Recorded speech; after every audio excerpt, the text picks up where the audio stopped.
यहाँहरू सबैजनालाई नमस्कार। यो सुन्दर गाउँको भिडियो तपाईहरु माझ प्रस्तुत गर्न गइराखेको छु। यो चाहिँ धादिङ जिल्लाको नीलकण्ठ नगरपालिका वडा नम्बर 5 अन्तर्गत खाल्टे भन्ने ठाउँ हो।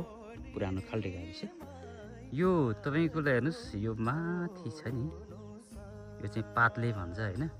यो शङ्खादेवी माध्यमिक विद्यालय हो। यो पातलेमा ल हेर्नुस् हैन। त्यसपछि यो भन्दा अलि ओर यो टावर छ नि, यसको वरिपरि चाहिँ यहाँ होमस्टे छ। यो थोरै देखिएको छ नि, यो होमस्टेका घरहरू हुन्। होमस्टे पनि छ। त्यसैगरी लगेर यो चाहिँ पतेनी गाउँ हो। यो पतेनी गाउँ हो। त्यसपछि यहाँ तल आएर चाहिँ यो बाटाभन्दा तलतिर यो पिमल खोला हो हैन।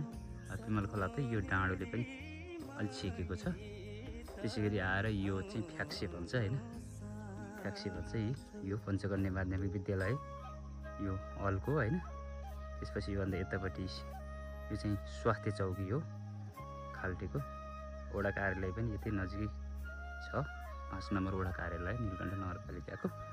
र यो माथि छ नि, यो कुइरो लागेको ठाउँ, यो चाहिँ चमेरी गुफा भएको डाँडा हो। त्यो भन्दा उतापट्टि चाहिँ तल त्यो चमेरी गुफा छ।